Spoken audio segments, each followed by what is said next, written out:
Losing my husband was like losing a part of myself I didn't even know I relied on so much. We had been married for 7 years, built a home together, and shared dreams for a future that now felt shattered. The days following his passing were a blur of condolences, casseroles, and endless paperwork. Grief wrapped around me like a thick, suffocating fog, making even the simplest tasks feel like an uphill climb. Amidst all this, my mother-in-law, Elaine, decided it was the perfect time to have a chat. It was the day before the funeral when she cornered me in the kitchen. Her tone was deceptively kind, but I knew Elaine too well. There was always an agenda hiding behind her sugary words. She said she wanted to discuss what was best for the family now that her son was gone. Her words hit me like a tight red slap. My husband had been my entire world, and now she was speaking as if he were some chess piece to move around for her benefit. Elaine explained that her daughter Sarah was struggling to make ends meet as a single mother of four. Apparently, Sarah's tiny apartment was no place to raise a family, and since I had no children and no family left to live for, it only made sense, in Elaine's opinion, that I should vacate the house. She actually said those words, no family to live for. I stared at her, too stunned to even respond. Elaine carried on, oblivious to my shock, and she painted a picture of Sarah and her kids playing in the yard, filling the house with laughter and love. It was, according to Elaine, what my husband would have wanted. Her audacity made my head spin. This house wasn't just any house, it was my home. My husband and I had saved for years to buy it, pouring our hearts into every detail. He had never once mentioned giving it up to Sarah or anyone else. I told Elaine as calmly as I could that the house was staying with me. Her expression soured instantly. She accused me of being selfish, of clinging to something that didn't matter anymore. She even suggested that I was disrespecting my husband's memory by not helping his sister. I couldn't take it. My voice trembled as I told her to leave the kitchen and let me grieve in peace. She huffed but left, muttering something under her breath about me not understanding family values. As soon as she was gone, I sat down and tried to collect myself. The nerve of that woman. Later that evening, my father-in-law, Charles, approached me. He had noticed the tension and asked if everything was all right. I hesitated, not wanting to cause a scene right before the funeral. Charles had always been the calmer, more reasonable of the two, and I didn't want to drag him into Elaine's drama. But his concern felt genuine, and I told him it was nothing. He nodded, his eyebrows furrowed as if he didn't quite believe me, but he didn't press further. That night, as I lay in bed, Elaine's words replayed in my head. The sheer entitlement of her demand was infuriating. She had acted as though my grief, my home, and my life didn't matter. It was all about Sarah and her kids. The next morning, I remembered something Elaine had said during our so-called chat. She claimed Sarah's apartment wasn't suitable for her children. But I knew for a fact that Sarah's financial struggles weren't about the size of her apartment. They were about her lack of responsibility. Sarah had always leaned on others to solve her problems. Her 4 kids had 3 different fathers, none of whom were involved. She refused to hold down a steady job, hopping from one gig to another while relying on Elaine and Charles to bail her out. And now Elaine wanted me to join the list of enablers by handing over my house. I couldn't stop thinking about how Elaine had tried to use guilt as a weapon for it. She said that since I didn't have children, I wouldn't understand the sacrifices a mother makes for her kids. It was the same condescending tone she had used throughout my marriage, always implying that I wasn't enough because my husband and I did not have any kids. When I told her the house was mine and I wasn't giving it up, she had the audacity to act as though I was the unreasonable one. She said I was being heartless, that I didn't care about Sarah's children's well-being. I wondered if Elaine had even thought about how her son would feel about all this. My husband had been fiercely protective of me, always putting us first. He would have been furious if he knew his mother was trying to push me out of our home. Later that day, as I was going through some of my husband's belongings, Elaine appeared again. This time, she didn't bother with pleasantries. She outright demanded to know why I was refusing to help Sarah. I couldn't hold back anymore. I told her that Sarah's problems were not my responsibility and that my husband would have never wanted me to give up our home. I reminded her that this house was as much mine as it was his, and I wasn't going to let anyone take it from me. Elaine's face twisted in anger.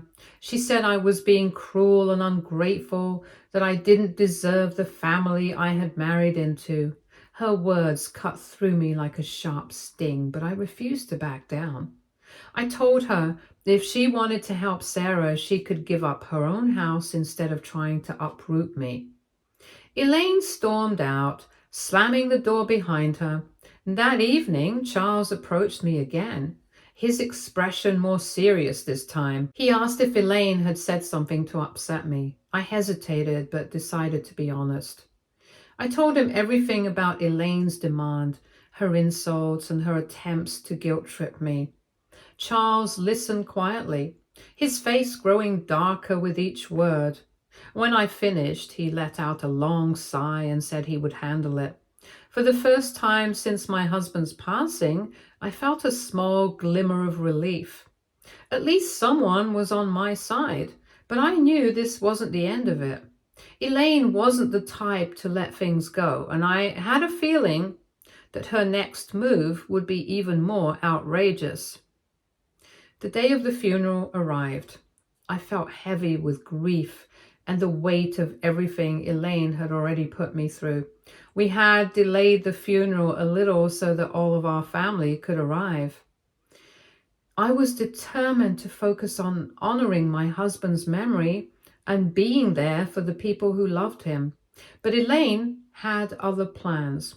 From the moment she arrived, dressed in all black, but with an air of self-importance, she made it clear she wanted attention.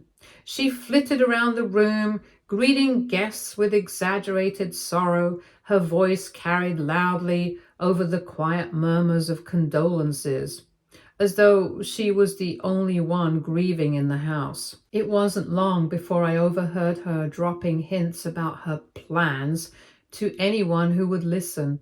She was telling people how Sarah and her children needed a stable home and how it was up to the family to take care of each other. At first, I thought maybe I was imagining it, but then I caught her speaking directly to one of my husband's cousins.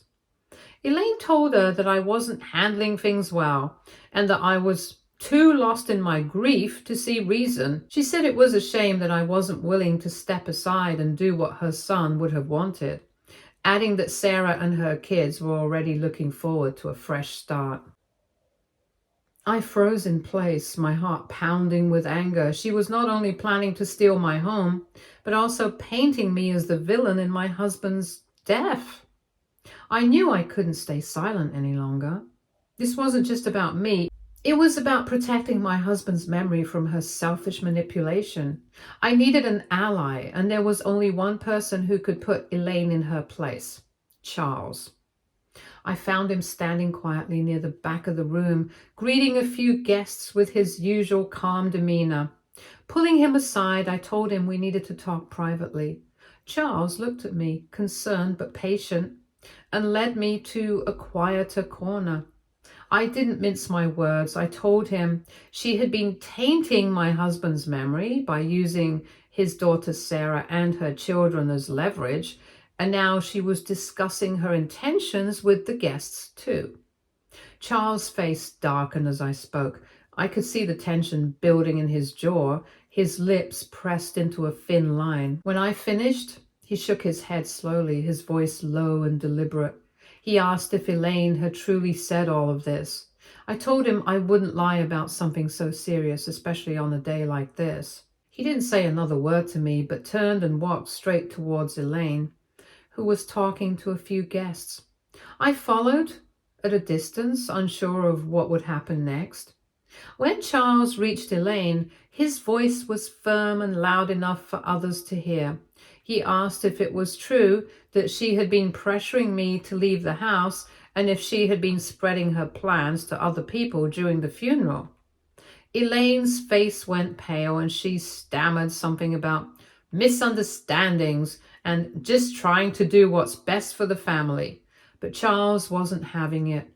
He told her that this was not the time or place for such behavior, and that her actions were not only inappropriate but deeply disrespectful to his son's memory. The confrontation drew the attention of several guests, and the room fell silent as everyone turned to watch. Elaine's voice grew shrill as she tried to defend herself, claiming that I had been selfish and uncooperative, and that she was just thinking of her children. Charles cut her off, his voice rising just enough to silence her. He told her that her entitlement had gone too far, and that she had crossed the line by trying to manipulate a grieving widow. He said that this behavior was shameful, and that he wouldn't stand for it any longer. The guests around them murmured in agreement, and I could see sympathy in their eyes as they looked at me. Elaine, on the other hand, looked furious and humiliated.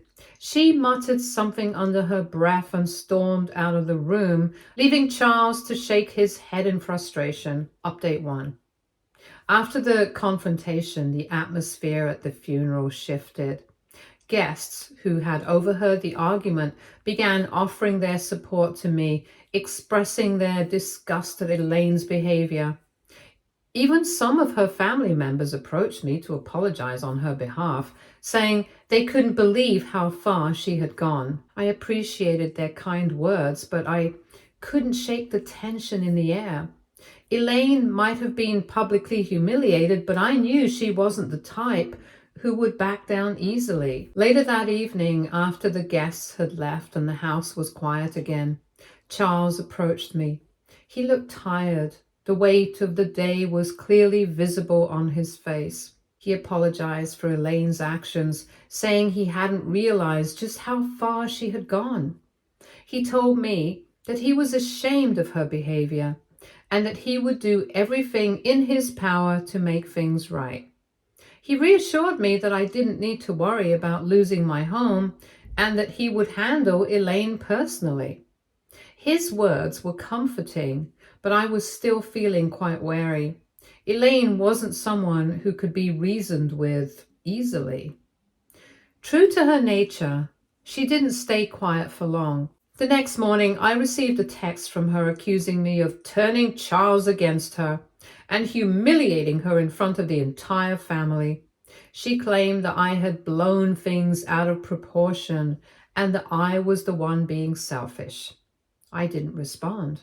There was no point in engaging with her when she was in this state. Instead, I focused on taking small steps towards finding some sense of normalcy again. Over the next few days, word of Elaine's antics spread throughout the family. People called to check on me, offering support and sharing their own frustrations with Elaine's behavior. It became clear that this wasn't the first time for her, but this time she had gone overboard. As for Sarah and her children, their plans to move into my home quickly fell apart. Without Elaine pushing the agenda, there was no way Sarah could justify trying to take over my house, from what I heard. Sarah was furious with her mother for ruining everything. But I didn't let it bother me. What mattered most was that I had stood my ground and protected the home my husband and I had built together. Elaine's schemes had failed, and while I knew there would likely be more drama to come, I felt stronger knowing that I wasn't alone in this fight. Charles true to his word, began making changes in their household to ensure Elaine wouldn't pull something like this again. I didn't know exactly what those changes would entail, but I knew he was serious about holding her accountable. Update 2. The days following the funeral were a blur of exhaustion, resentment, and an overwhelming sense of isolation. I had spent years building a life with my husband, creating a home that I thought was ours alone. I never imagined I would find myself sitting in it alone now, with his mother barging in, trying to tear it all apart so easily. The audacity of it, the cruelty. And yet I still couldn't quite comprehend it all. I kept waiting for it to feel real, but it didn't. It still didn't feel real. I remember one night, a couple of days after the funeral, when everything hit me. The grief, the anger, the betrayal. It all crashed down like a weight on my chest. And for the first time, I allowed myself to feel it fully. I hadn't cried. The days had been consumed with keeping everything together, dealing with the logistics, the endless visitors, and then mother-in-law schemes. I had kept my walls up, but that night, sitting on the couch, I collapsed. I couldn't breathe. I felt like I was drowning in a sea of grief, guilt, and exhaustion. There were no more distractions, no more tasks to do, no more people around to please. Just me, alone with the mess of emotions I'd been avoiding. I couldn't stop the tears. It wasn't just for him anymore. It was for everything I had lost. For the life we never got to live. For the future we'd never get to share. It was for the dreams I had given up. For the parts of me I had buried so deep in the effort to keep things going, to keep everyone happy. But it was more than just grief. It was the realization that despite all I'd given, all I had sacrificed for our family, it still wasn't enough. It never would be enough. Not for my mother-in-law, not for anyone. I had worked so hard to make everything perfect, to keep the peace, to maintain some sense of family unity. And it still wasn't enough. I wasn't enough. I had lost my husband, and now I was being forced to lose everything I had left. My home, my place, my dignity. I could hear mother-in-law's voice in my head, telling me that I had no family now, no place to go, no reason to stay. Her words echoed over and over, cutting deeper with each repetition. I kept hearing them, wondering if maybe there was some truth to what she said. Maybe it was my fault. Maybe I had let myself get too attached. Maybe I should have known from the start that I was never going to truly belong in that family. I had married her son, but maybe I was always just an outsider. I was shaking. The tears wouldn't stop. I remember choking out to myself, "Why does this hurt so much? Why does it feel like it's all falling apart?" And then, in the middle of it, I suddenly felt ashamed. Ashamed for letting myself feel so broken, for being so weak. I should have been stronger. I should have been able to handle it. I should have been the one to keep everything together, to keep the peace, to make sure no one else felt hurt. But instead, I was just crumbling. I was alone. I felt so alone. And I remember in that moment, something finally broke inside me. It was like I had been holding myself together with tiny threads for so long, and now they had snapped. There was no more pretending, no more putting on a brave face. I didn't have to be strong for anyone anymore. I could just feel the weight of everything, every second of every year that had led to this moment. I collapsed to the floor, sobbing uncontrollably. And I realized then that this wasn't just about the house. This was about the life I had lost. This was about the dreams that were never going to happen, the future that would never be. It was about me, grieving not just my husband, but everything that came with him. His love, his warmth, his laughter. It was about the betrayal, not just from mother-in-law, but from life itself. and I had no idea what to do next. I didn't know how to move forward from this. I didn't know how to heal. But one thing was clear at that moment. I had to. I couldn't stay here, stuck in the pain, held back by her. I had to find a way to move on. I had to survive this. I had to honor my husband's memory in a way that didn't let her win. But first, I had to let myself feel it all.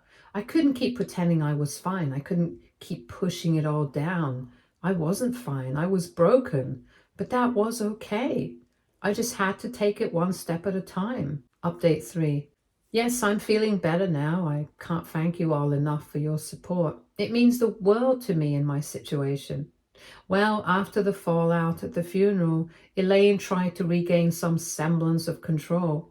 It didn't take long before she started reaching out to the extended family, spinning her version of the story. She claimed that I had exaggerated everything and that Charles had been too harsh on her post the funeral scene. She painted herself as a misunderstood matriarch, only trying to do what was best for everyone. At first, a few family members seemed to entertain her. They were curious about her sudden outburst and wondered if perhaps there was more to the story. But as more details emerged, especially from people who had overheard the confrontation at the funeral, Elaine's narrative quickly toppled down. She tried to argue that Sarah's situation as a single mother of 4 made her the most deserving of the house. She emphasized that family should support family and that I had no children or immediate relatives who needed the space. According to her, I was selfish for holding on to a home that could better serve Sarah's needs. What she didn't account for was the support I had quietly garnered in the days following the funeral. Charles, my biggest ally, wasn't shy about correcting Elaine's fabrications. When her justifications reached his ears, he responded with a firm public denouncement. Charles told anyone who would listen that Elaine's actions had been motivated by entitlement, not family loyalty. He reminded them that his son, my husband, had worked hard to secure our home together, and that his wishes had never included uprooting me for someone else's convenience. Charles's blunt honesty left little room for Elaine to spin her web of half-truths. Still, Elaine didn't give up easily. She confronted Charles in their home, pleading her case in a desperate attempt to salvage her plans. She insisted that I was manipulating him, that I was using grief as a shield to deflect from her reasonable suggestions. Charles didn't raise his voice, but his words were sharper than ever. He told her that she had embarrassed herself and their family.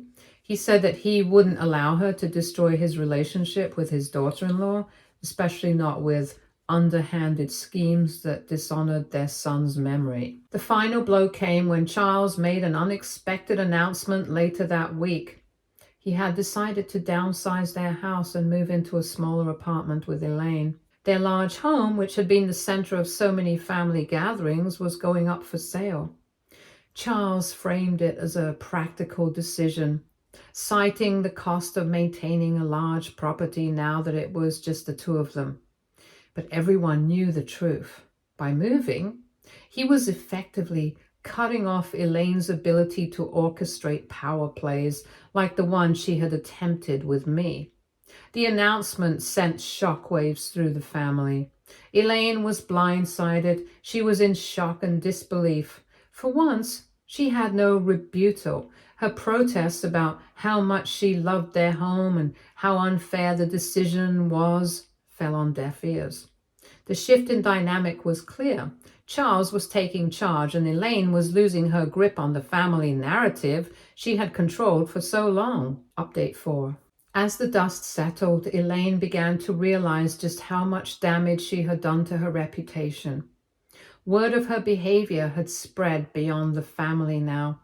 Everyone started looking at her differently. People whispered about how she had tried to oust her grieving daughter-in-law from her home.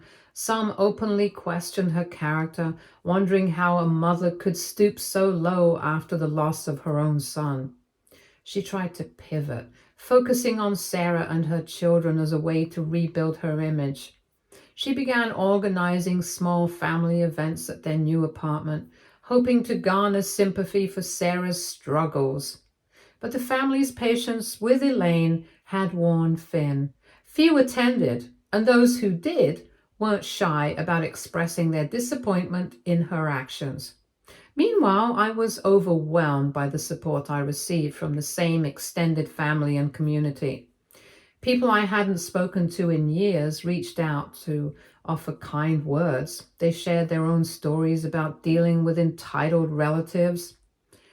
They commended me for standing my ground and for handling the situation with grace, even when Elaine had tried to paint me as the villain.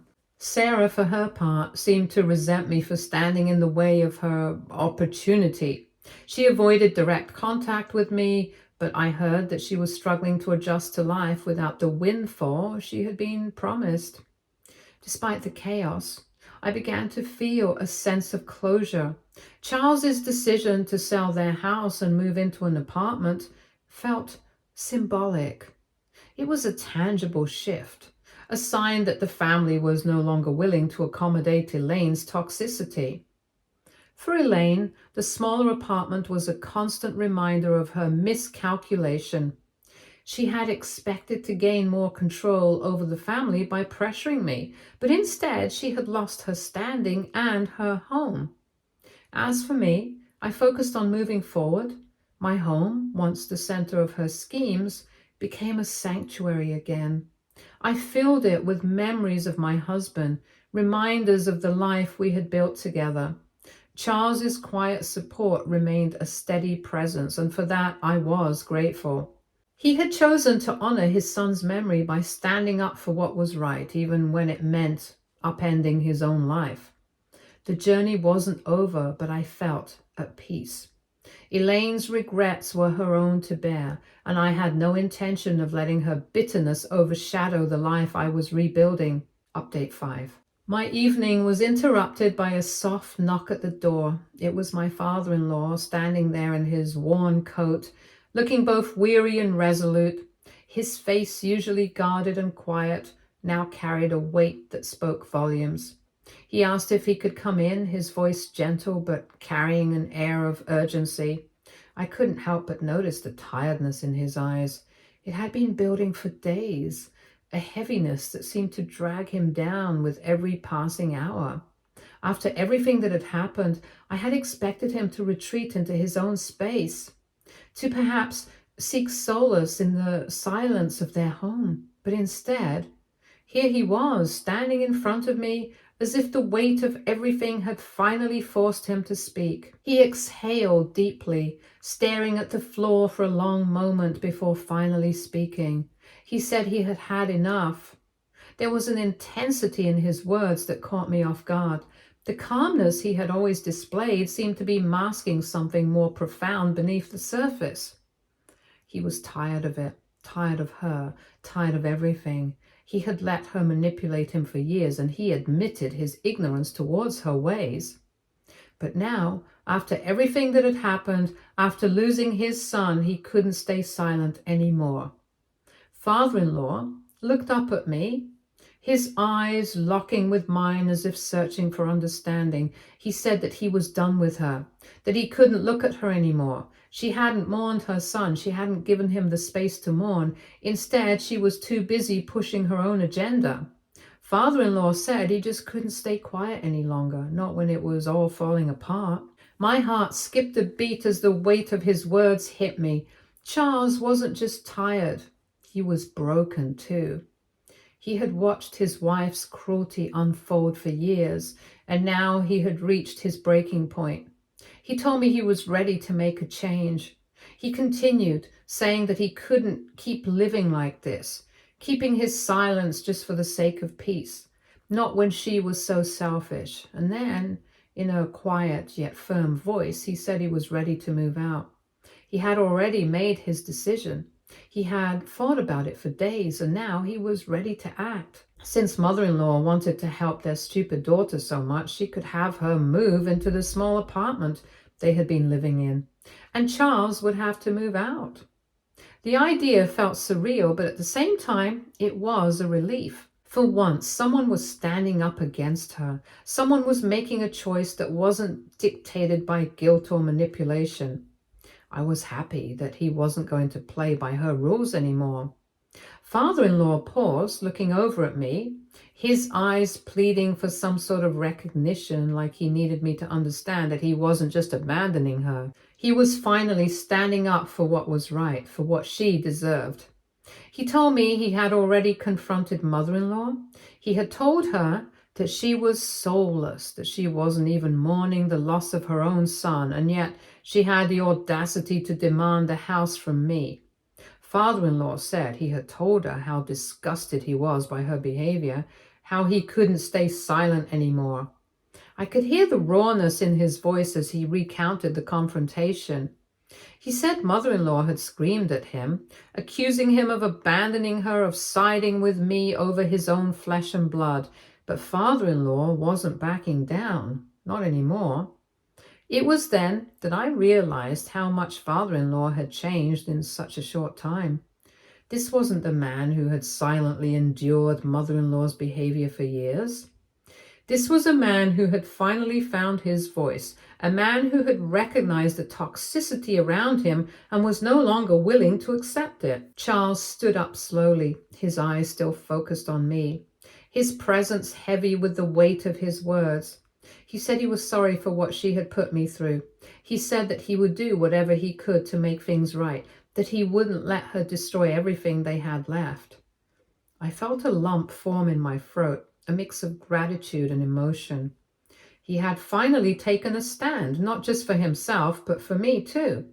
Father-in-law looked down for a moment, like he was gathering himself before he spoke again. He said he didn't know if this would fix everything, but it was the only thing left he could do. He had to act. I nodded slowly, feeling a sense of calm wash over me. I hadn't expected Charles to come to this decision, but now that he had, I couldn't deny how much it meant. The silence between us felt heavy but reassuring. Father-in-law turned to leave, but not before looking back one last time. He said that if I ever needed anything at all, he would be there. Stay tuned for more stories from Argo relationships.